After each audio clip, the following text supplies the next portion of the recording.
Welcome to the Future Media Podcast. I'm Ricky Sutton. And I'm Alan Chappell. And this podcast goes deep into the collision of big tech and the future of the world.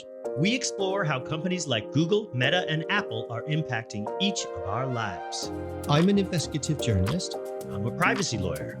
And every week we speak with experts to bring the unreported details into the light.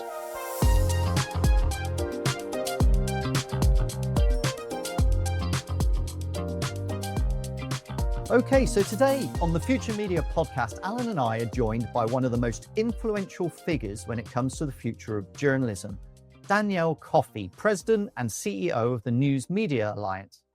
Just named by Washingtonian Magazine as one of the 500 most influential people and most powerful women in Washington, Danielle is leading the charge to reshape how journalism is funded and valued in the digital age. She's been front and center in high-stakes negotiations with big tech platforms, pushing for legislation and licensing models that ensure that publishers are fairly compensated when their content's used by AI models or distributed across other tech ecosystems. She's at the helm of an alliance that represents more than 2,000 news and magazine publishers globally, from the biggest names to the smaller local outlets, and Danielle brings a powerful combination of legal strategy, political savvy, and industry weight to the table. Her leadership marks a shift, not just in defending journalism, but actively building a new economic model for it, whether that's pushing for pay-per-crawl or AI licensing, or championing news media bargaining codes, or calling out unsustainable practices by tech giants. She's become a central figure in one of the most important media policy battles of our time. And while most industry bodies stop at bickering or best practice sharing, the News Media Alliance under Danielle is a lobbying force, unapologetically fighting to ensure journalism has a viable, independent, and sustainable future. And I'm absolutely thrilled to have you on. And by the way, you're in good company here because that's what Alan and I want too. So Danielle, a very, very warm welcome to the Future Media Podcast. Thank you very much for having me. What's funny here is that once again, I'm outnumbered by lawyers. Is this an American thing? Because I speak to people in other countries and not everyone's a lawyer, but in America, it seems everyone's a lawyer. Or barrister in other countries. I don't know, just in the point where I grew up, there was just a lot of us who didn't know what we wanted to do when we grew up. And so law school is a wonderful way to kick a couple of cans down the road for 3 years. Yeah, build a foundation too. I started on the Hill and I was like, ooh, I need to get some solid foundation before I start, negotiating away my principles. Oh, no, I already started. Sorry. I started in the new media world, and I realized very quickly, boy, we need some rules here. And that's worked really well for us over these last 2 decades.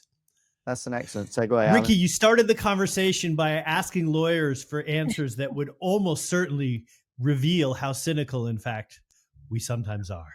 Yeah, it's true. So let's get into this, because Danielle, you and I have had a couple of conversations previously. You know that my mission, and I know your mission here, is to actually really start to get in a bit of a fight here. We don't seem to be getting much advancement or protection for our industry by sitting and chatting about it. Indignation isn't working. We need to be a little bit more dynamic than this. And one of my worries for the years has been that the industry groups that we've had basically sit down and moan about the situation, but when it actually gets to kind of putting their dukes up or getting into a bit of a fight on it, they all kind of disappear into the ether.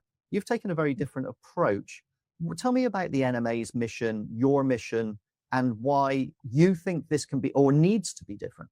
I wouldn't say that that's a futile act of trying to figure out what's going on in the marketplace and negotiate. I mean, in a healthy marketplace, and it's functional partnerships and negotiations and all that other stuff you would do between when you have a level playing field would be productive. So we've done that too. When we were trying to, first we diagnosed the problem, and the problem is that we have a broken marketplace. And so from there, you try to extract, on an individual basis, the terms and conditions for the distribution of our content. And the news media has traditionally always owned, whether it's through airwaves or print, the distribution. And once we were disintermediated by the platforms who distribute our content, then it becomes a question of, okay, what's the exchange? And so you would start with, once you diagnose the problem, that the regulatory landscape doesn't support a return, which we found and we can get into. The first thing you do is you have a conversation and you see, can any negotiation take place? You said we're lawyers. The first thing you do is you have a conversation individually or as a group. And when that goes nowhere, then you go to the courts and you go to the Congress, you go to the legislature. And I'm in DC, so of course I go to the US Congress, but you can also go to the states and you try to grapple with the regulatory landscape that supports or has failed to support a healthy marketplace. You use levers where you can when it isn't a balanced and level playing field in order to make it functional so that it can operate the way that it's supposed to, so that innovation can thrive, content can flourish, can be the responsible quality content that we depend on, that our society wants. And lawmakers are equally interested in that. So you hope you get a good outcome. Couldn't agree more. I suppose my question then, it's a really short one, is that why hasn't the industry done that for the last 20 years? It's avoided that almost. Yeah. I don't know. First, there's an awareness. I mean, even just take the recent innovation of AI. I mean, there was the short story there has played out over the years, and that we didn't even know they were using our content. When we finally figure out that they are, we try to stop them, try to protect ourselves through. In AI, it was terms of service. In other cases, it was, okay, how can I get a fair exchange through advertising or subscriptions? You try to get that return once you find that your content's been used. IP, copyright law, is supposed to protect derivative uses of that content. So there should be an exchange. There should be permission granted before the unauthorized use of my content is made freely available and monetized by someone else. But when that doesn't happen, then you come to terms with that imbalanced relationship, like I said, in the marketplace. And then you mobilize. And I have to say, I have to give credit to my news publishers, because news and media publishers and magazine, that they have mobilized, because I saw that in, speaking of the recent fight with AI, because we had already gone through so many distributors of our content that were reaping the benefit. This was, I want to say it was like the final straw. It was much different than previous iterations of the same fight. And you could also say it's because AI is an exacerbation and an existential threat on steroids of the previous fights. And for whatever reason, they mobilized, they came to the table, they're ready to do what they need to do to enforce their rights. In places where they can be opportunistic and take marketplace advantages, they will. But to the extent that most of my membership can't, they'll use whatever levers they have. Amazing. Alan and I have spoken countless times on this podcast and everywhere else about the fact that the industry collectively is a big industry. It has a big voice. And if it fights individually, it's ants against elephants. Okay, you just get crushed. You can't argue. But you have one of the largest groups of publishers. And what I really like about what you've done is that you've put them on a single track. You've lined them up behind a narrative. And one of the interesting things about you, and I hope you can share, is that you don't actually come from the media industry, right? You are an entrant into this. Do you think that that gave you a different perspective? You know, when I first came to this industry, and I do love this industry because their hearts and there's a soul. I came from telecom, and I'm not implying that they don't, that they don't have a heart or a soul, but there's it impacts people's lives. And so in this industry, they think that there's a mission, and there's a mission towards serving the public. And that's something very admirable. But at the same time, coming from telecom taught me that there's always an ROI, there's ARPU, there's everything. They're always thinking about the return. You pay for, you can't imagine somebody not paying for internet service or a wireless cell phone. And the mission is so strong in this industry I think that sometimes is confused with the value exchange that they're entitled to, and that it's not free for the betterment of society, because to the point that you can't even reinvest and afford to hire journalists to cover the work that needs to be covered. And so I think my members come from a good place. They all took their paywalls down during COVID, while the tech platforms reaped all the advertising revenue. They did better during COVID, whereas my members had to take these SBA loans in many cases. So it's just a different mentality, but both things can be true. You can have the mission of news and also support what needs to support the mission of news. So the comparison to telecoms is kind of interesting, because the one thing about the telecom industry, because there's only 4 or 5 of them, I don't even know, but they can speak with one voice because you have a very, very limited number of entities. And so they can all share the same talking points. They can all march into DC, basically arm in arm. I mean, heck, in the ISP world, they've basically carved out the entirety of the US into like 2 markets that each of them sort of have, their own portion of, and without really any competition. Okay. So the news business, and really the publishing business, does not operate like that. And so my question is, what are the challenges around herding all of these independent cats? There is one commonality. When I first came to this industry, I had to diagnose the problem before we could attempt to fix it. And all of them have heightened, in the digital space, I'm speaking of strictly, right?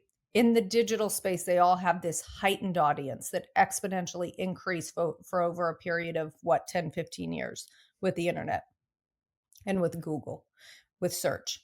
And they have a ton of eyeballs on their content, yet their revenue is the opposite trajectory, and that's what's going down over the same period of time, right? And so in diagnosing the problem, why is that happening? And the fact of the matter is like I said, there's a broken marketplace, so they're not able to reap the benefit of the eyeballs and so that commonality that they all realized, okay, I have more readers than I've ever had, yet I'm not able to make ends meet or make payroll, especially for some of these small and local publications, magazines, startups, what have you. Even the largest ones. So they all had the same problem, and they realized, okay, the distribution mechanism is broken because I'm not able to get a return on my investment. Someone else is. And that allowed them to all see the common problem and come together with many different solutions. There's a lot of different solutions. There's not just one rifle shot. We know that. We've seen all the various cases and legislation, but they know what the problem is. And I think that was a cohesive funnel for them to come together. And that's ultimately the challenge, I think, and not just with the publishing industry, but it's really about finding a commonality of interest so that you can build a coalition.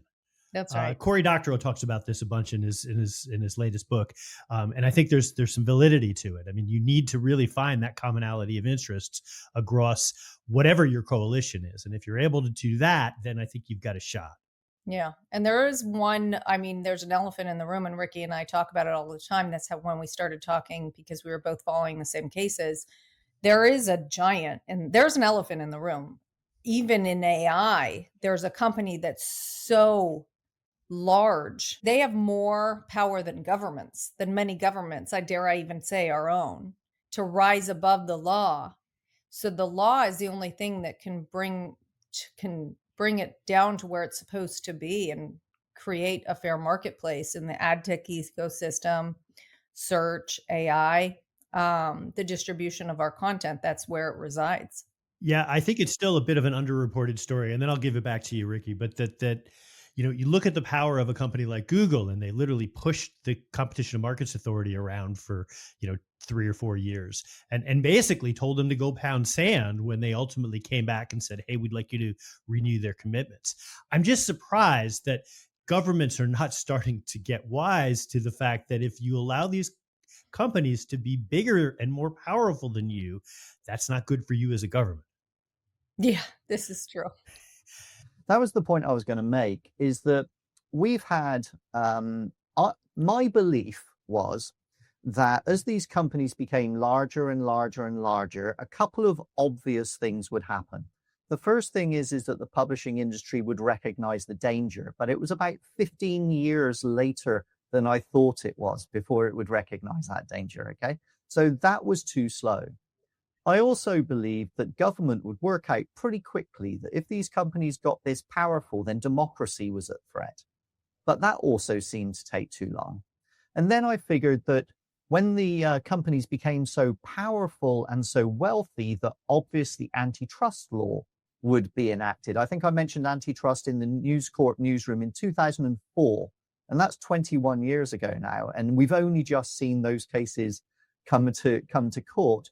And so my question, it's convoluted, but my question here, Danielle, is we haven't seen the results we might have hoped for from those court cases yet, and certainly not in the search antitrust trial.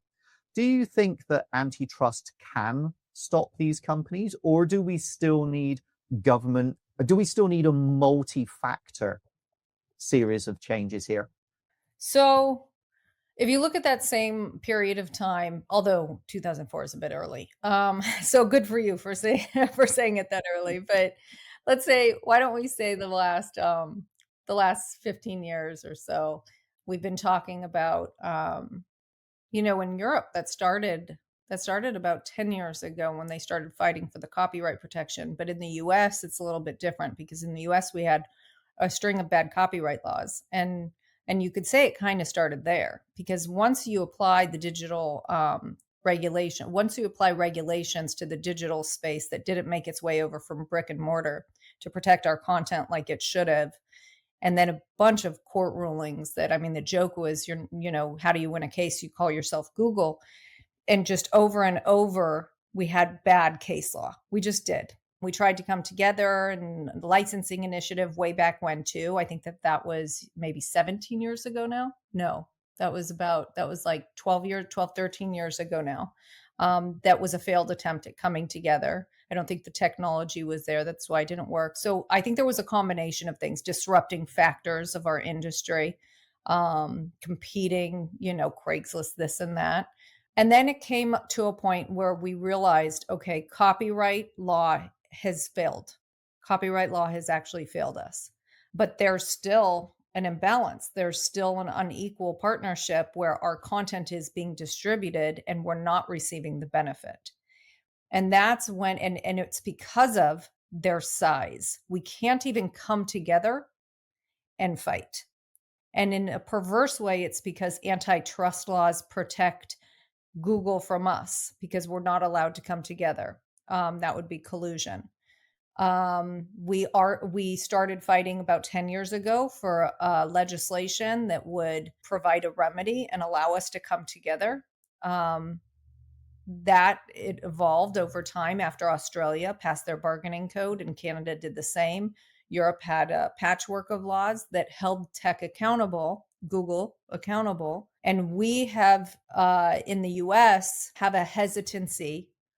They have a huge lobby here to regulate tech. This is not a surprise.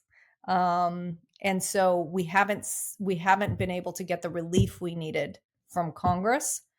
And the court was in parallel addressing some of the same issues in their search case and in their ad tech case. The search case successfully won.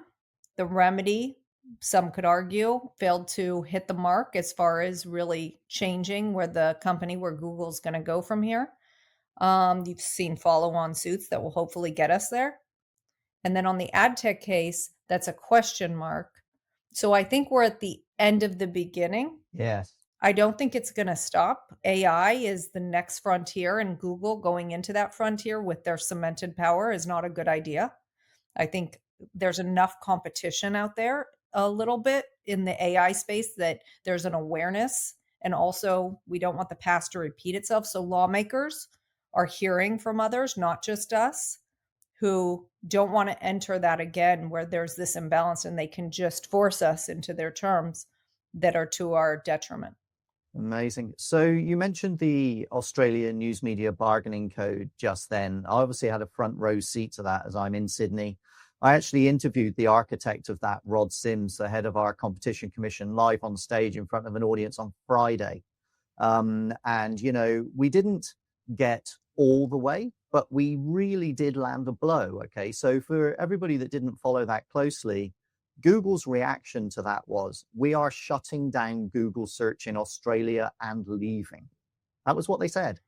And then Meta said, we're going to turn off all news sites in Australia without giving anybody any prior warning. Turn them off. But it was such a ham-fisted attempt. It also turned off, you know, domestic violence charities, police stations, all kinds of different people. And eventually what happened was they did pay. They paid about $200 million a year for a couple of years. And at the first gate, Meta quit and left and said, we're not paying anymore. We've had enough. And then when Google reached the end of its period, it changed its terms of its deals to 1 year from 3 or 5 years. And now they're kind of stringing people along. And so there's lots of risks around that. So I just raised that because it was a first go. It was a canary in the coal mine. And I think that Rod Sims, the head of the competition commission that brought it together, would view that as a success. He got publishers paid. He created a precedent. My question to you, Danielle, is that you have a unique perspective here because you're inside the Beltway. You're talking to these politicians. Is there political will? Because to do so, especially in America, okay, these companies are propping up so much jobs, the economy, American supremacy. There are so many reasons not to do something. What is the mood from the political class in America? Because it impacts on all the rest of the world. I hate to make it, like Alan said, we're cynics. I hate to make it binary, but there are lawmakers who value us. We absolutely still have champions. I mean, there's a long list, and I'm so grateful to them and everything that they're doing on a piecemeal and as they can basis to be able to help us out. And some are doing it because it's the letter of the law, such as the DOJ, and we're there for them too, and vice versa. On one hand, they support us completely, and journalism is critical to a healthy democracy. All sides should be heard. We represent all ideologies. It shouldn't be, and most of the time isn't a partisan issue. So support for our industry is there.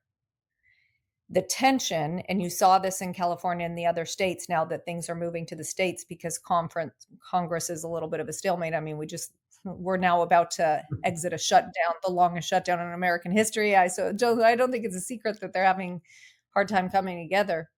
So things have shifted to the states, and you've seen it there too, where and there's no shortage. There's a limitless pool of resources that these tech platforms and now investors, especially because of the AI space, are flooding in to use every single thing that they have, including shutting down their own benefits to their platforms to get out of regulation. It's a long history of the internet will break, let the internet be free from regulation, which is obviously a misconception because there's plenty of regulations on the internet. But any that hit their pocket or bottom line, they do a calculation of what can I throw at this to kill this regulation from happening that will outweigh the payment of whatever repercussions may happen if this law is passed. And they will always throw whatever resources are necessary to thwart that regulation to avoid that payment because it's in their financial interest. They're driven by their shareholders. I mean, their companies. I don't know if I blame them. Is that the best thing for society? No. Or the content industry? No, it's not even in their interest though. That's actually one thing that I don't totally understand, because if there's no more resource to feed off of, what do? And then, I mean, are they okay with being a cesspool? I guess maybe that doesn't factor in. I had a conversation at board level with one of these big tech companies, and it's a fascinating conversation. we were talking about the future of AI and about the fact that public's mass adoption of AI will only happen when AI is trusted by the masses. And at the moment, it's an early adopter market, and people are seeing horror stories emerge. And so I explained to this board that in the actuality, the publishing industry really wants to support the future of AI. We really do want to advance the world to a greater technology, but our content's essential for that.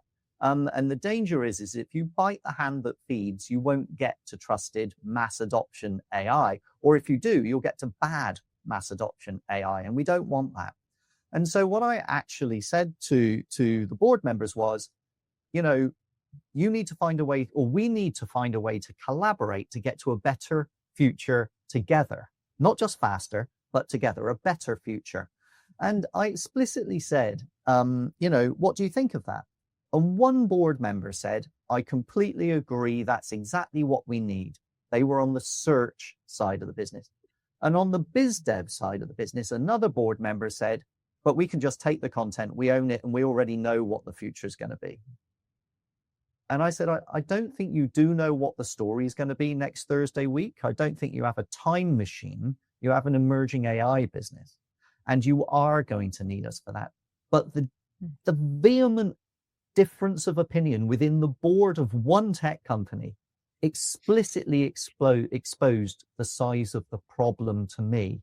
Money against mission, facts against, shareholders. It was just so clear, the division. So how do you make a future out of that? So we're talking about the motivations of the tech platforms, the AI companies. And going to your original question, what are we fighting for? Where are we fighting in Congress and the courts? It shouldn't matter.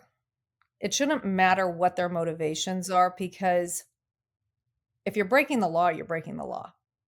And so rights are meant to exist, and protections and the copyright protections that we're arguing in the courts and the antitrust laws those are supposed to withstand the test of time. And there's a reason for that precedent. So carrying over into the future, we're able to enforce rights, because the whole reason why copyright was created in the first place was in the Constitution, was to incentivize the creation and reap the benefit of the fruit of your labor. Otherwise, you won't have the incentive to create. And then the laws that followed that we're now trying to enforce in the courts. And we do believe that we have winning cases, because especially with the real-time use of our content that is then used to compete with us. Again, there's something very perverse about that. Even the layperson can see that's outright theft. You're taking something that you didn't have permission to then use it to create the same substitute content of what you took from me. There's something very unfair, not fair use about that. And so the laws are supposed to sort that out, regardless of what the motivation is, despite the fact that you have boards that are saying that you should just do it if you can get away with it. It doesn't make it lawful. Yeah, and that's a really good point. And so when I looked at I've obviously been following all the antitrust trials, okay? And I've watched those trials kind of weave and wane. And again, the evidence couldn't really be any more clear. Google's a once, twice, three times monopolist. It lost the cases hands down. It appealed. It lost the appeal hands down. And so I was of the view that, clearly the law was coming to pass and we were going to see a change here. And, that was a good thing to happen. I was really surprised, though, by the ruling in the search antitrust trial. It seemed to be like a slap on the wrist. It wasn't that there was an acceptance that bad things had happened and that the law had been breached and competition was failing. It was a very, very clear ruling by the judge, but the remedy ruling was very, very soft. It was like, hey, look, here's what's happened. You've done terrible things and you've monopolized this market and a whole load of people have suffered, but I'm not going to talk about that in the remedy because we need to have AI. So I'm going to give you a free run at AI. It was like, I've made this comment several times now. It was like, I stole a loaf of bread. I accept that, but now you're going to let me off because I'm opening a bakery. That is not dealing with the offense, it's dealing with the future. That's not a court's job. That felt really odd to me. Am I misreading? You're a lawyer. That was my takeaway. I thought, well, we've got laws that have taken 120 years to mature, and we've decided not to use that. We've just decided to look forward. And straight away, $1 trillion was added to every one of those big tech companies, like overnight. When you and I have talked previously, the selling off of Chrome is probably what you're referring to. So, and you have some really good points there. As far as the remedy that we specifically filed in, and you recall our amicus where we emphasize the need for an AI opt-out, because otherwise, I mean, a perfect example that I was talking about before of cementing their power and using that in the future in AI is already happening, in that they're leveraging search. And if you don't give us your content for AI, you won't be found in search. And cases have been filed, reciprocal dealing and tying and all the allegations around that. And one would think that the remedy would have addressed that. And I would have hoped it would have. We had good arguments. We had a basis for it, so on and so forth. However, I think that the main issue there was timing. Because if you recall, Judge Mehta said there wasn't enough evidence. And think about it. AI overview. So Google was a little bit late to the game. They've been scrutinized for it. I think Eric Schmidt even scrutinized them for it. And AI overviews was launched only a handful of months prior to the remedy trial, not even the finding of the guilty verdict, but the remedy trial. And so one could question whether there was enough data on the impact that AI overviews, and AI mode wasn't even born, I don't think, No, yet. it wasn't. Yeah. Right. So you could venture to guess that it was a timing issue, which is then why you've seen these court cases that follow on this specific issue. Penske, check. Yeah. Judge Mehta said, there are clearly problems with AI overviews. I can clearly see that there is an unfair impact on the publishing industry. I can see it, but no publisher gave evidence in my court to show me that. And as a result, I'm not going to do anything about it because nobody told me what the pain was here.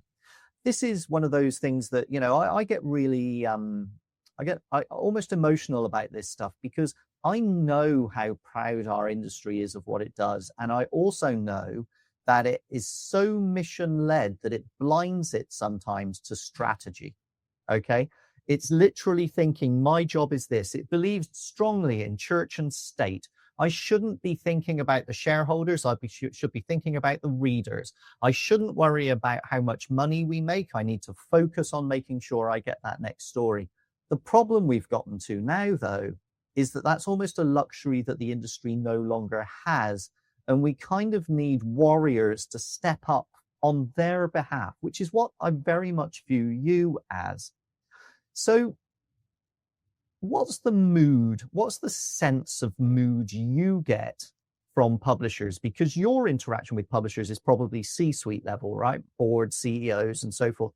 What's their mood? Is it anger? Is it mobilization? You mentioned that earlier on. Is it, are they aligned? Are they ready to go? Have they got shovels and burning torches? Is that where we're at?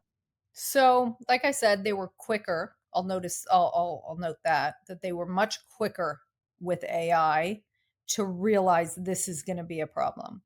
I don't know if that's because AI was so bad or because they had gotten to that point, because it was a repeat of the past. But for whatever reason, they came together quicker, or there was a realization quicker, and a mobilization individually and also collectively, and even more so recently around court cases, around, you saw that in the ad tech case, and Business Insider just joined Gannett's case.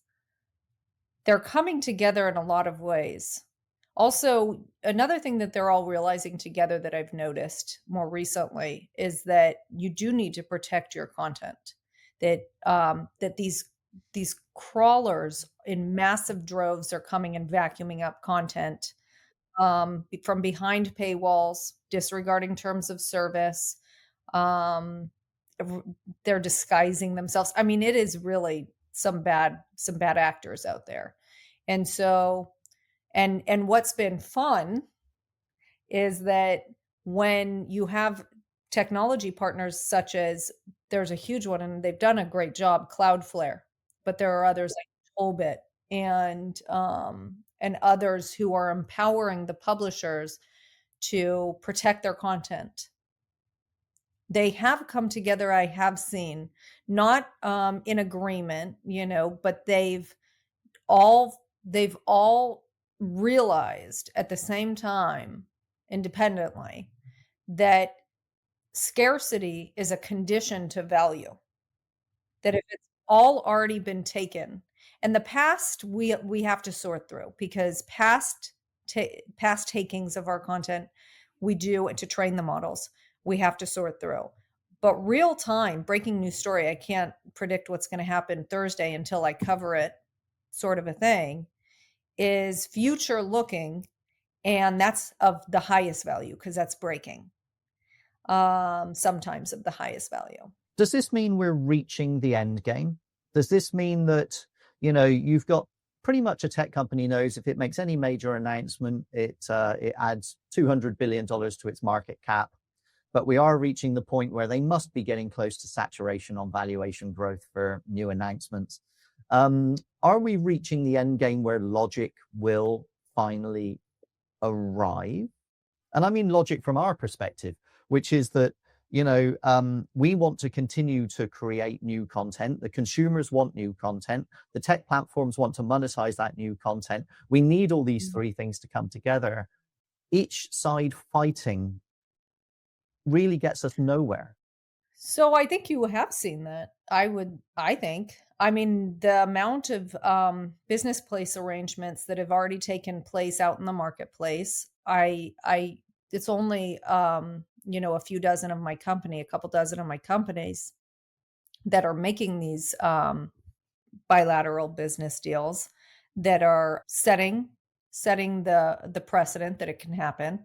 And then what we've done is we created a licensing structure, a collective license, so that because we represent all of industry, to be able to come together for an efficient way to license content, to again demonstrate that it's possible at scale,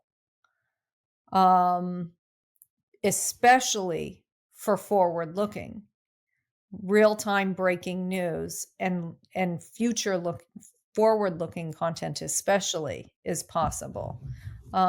Training as well, though, you've seen that. So I have seen some bright spots. Yeah, I have too. Yeah, I'm getting that sense as well. So are you saying that you've got a blueprint for how you might want to think about putting a contract together for AI, and where would people be able to find that? Yeah, we have our first one was announced with Pro Rata, and just because they're such a good actor. Yeah, I've been They working with them a bit. Yeah. And so that was easy and quick. And then a lot of those terms and conditions are logical. We have a great legal team in addition to our lobbying team that we've discussed, but our legal team, they're experts in this, and they've put together a very solid set of terms that protect our company's content. Um, with a lot of things you may not think about, such as attribution, such as for if you able to get your content back in the future, so many things that need to be thought about when entering into these types of agreements. And don't forget, we represent a lot of small companies, and so they may not have the resources or the.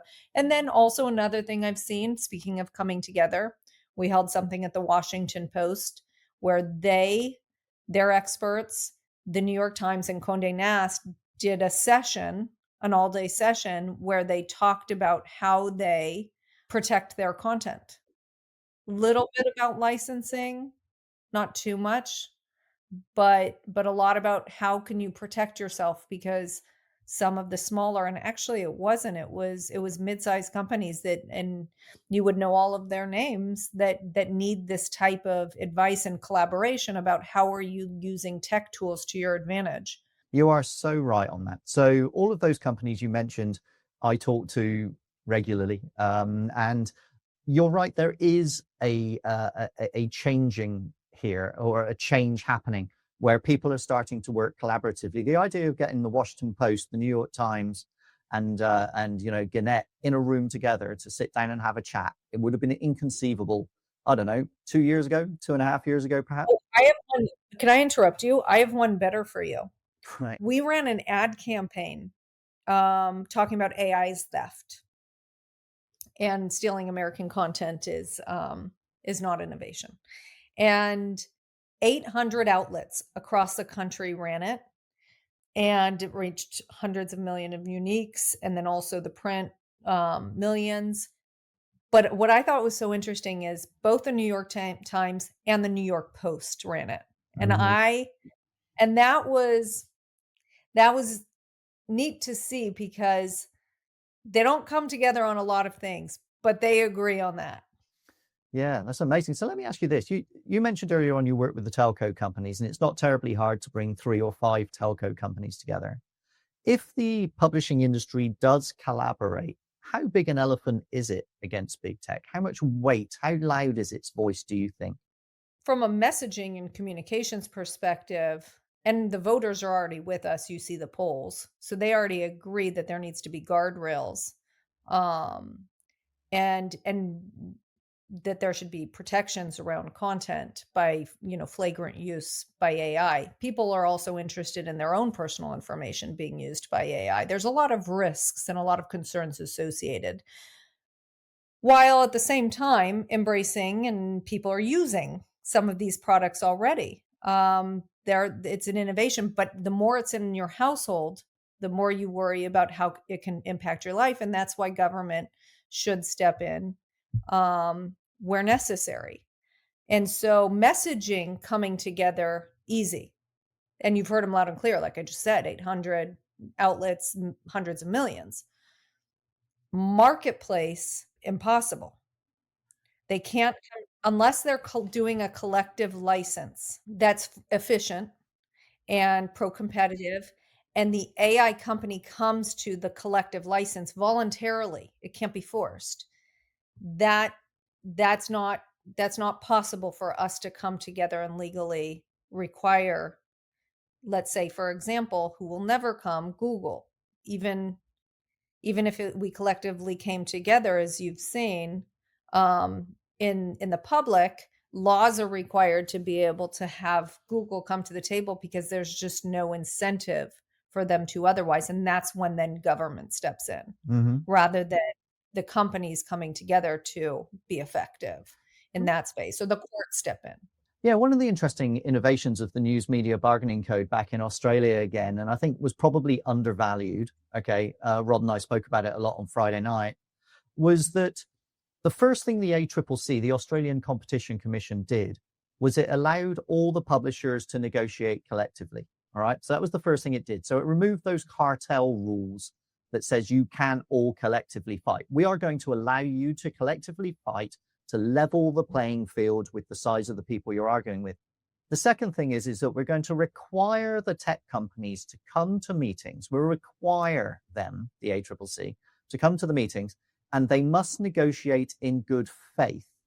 And if they don't negotiate in good faith, okay, with this collective, then what will happen is that we will take it to arbitration, and the arbiter will make a decision on what is paid.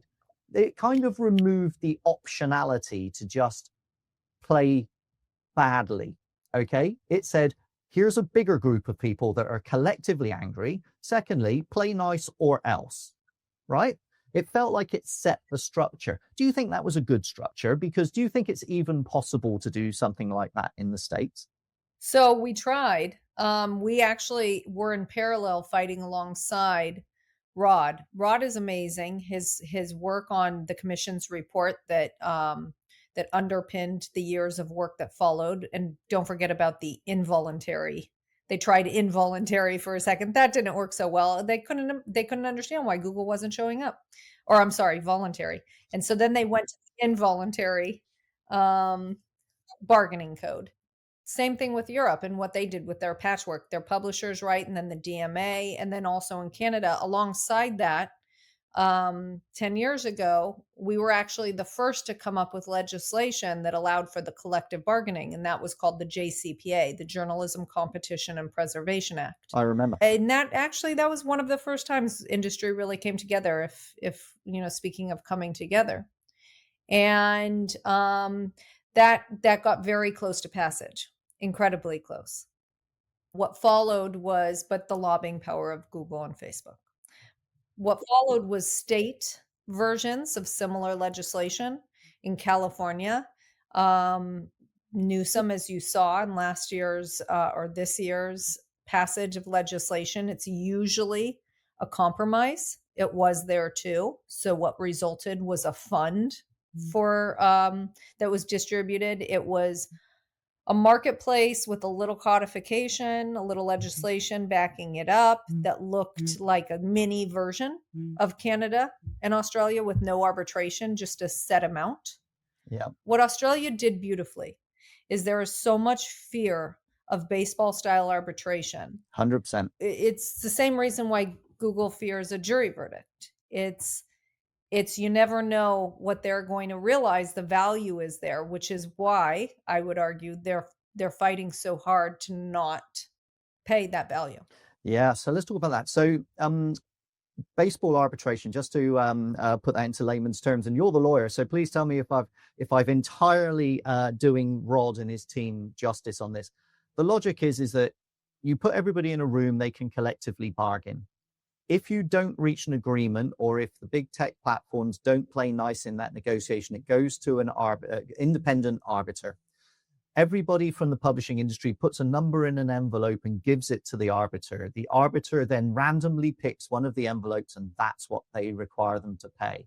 It's a huge jeopardy risk for the partner and forces, if you like, the dominant partner in the negotiation to negotiate or else, effectively. Is that a fair shortened version?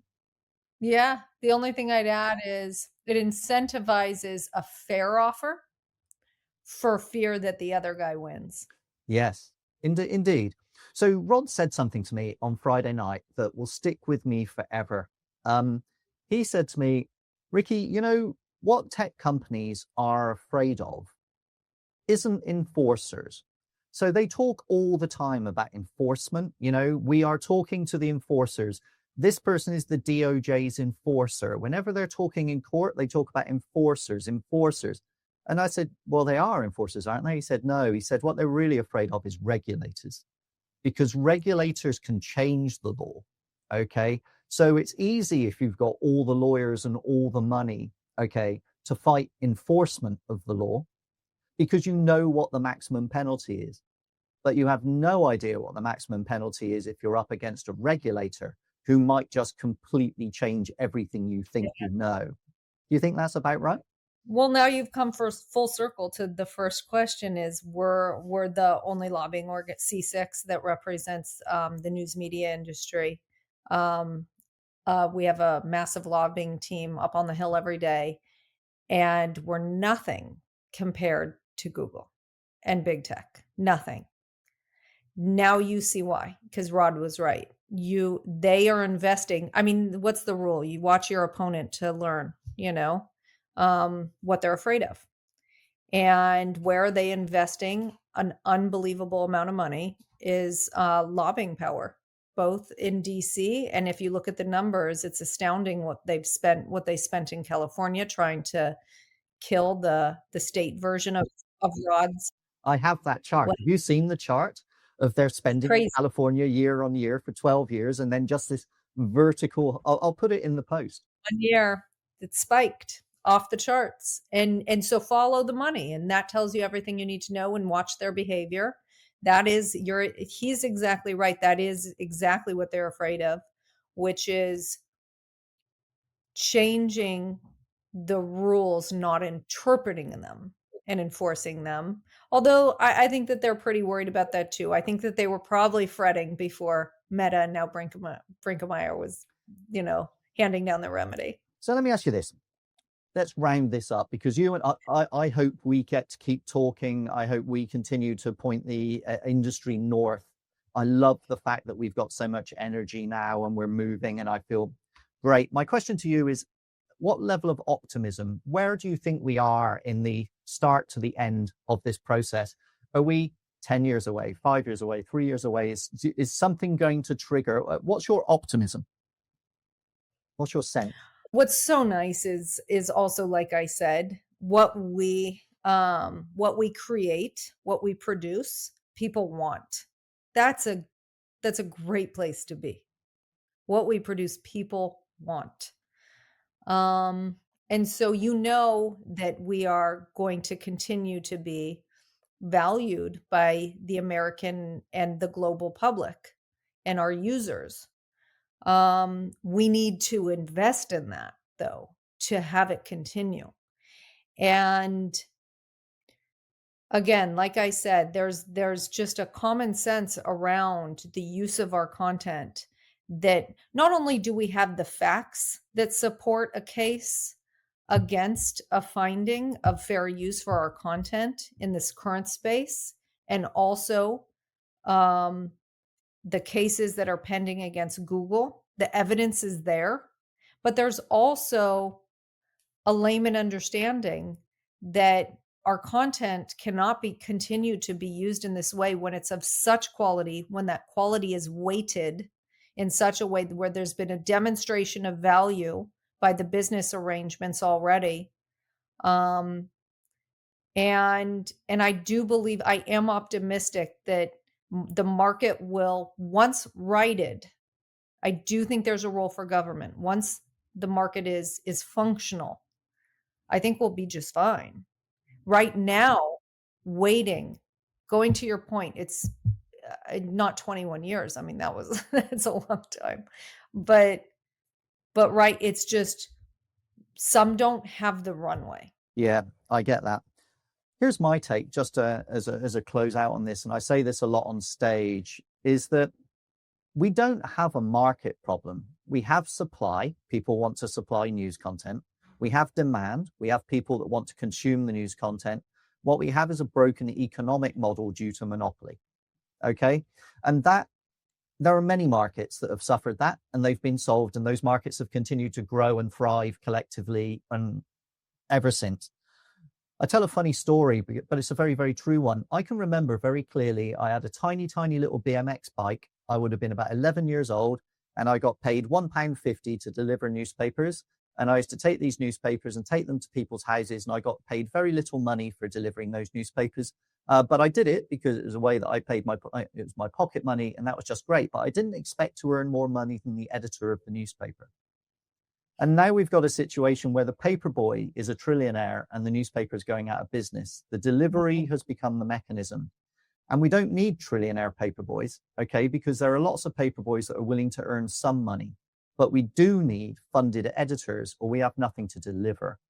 And I think that that is the common sense argument of a market that works on supply and demand.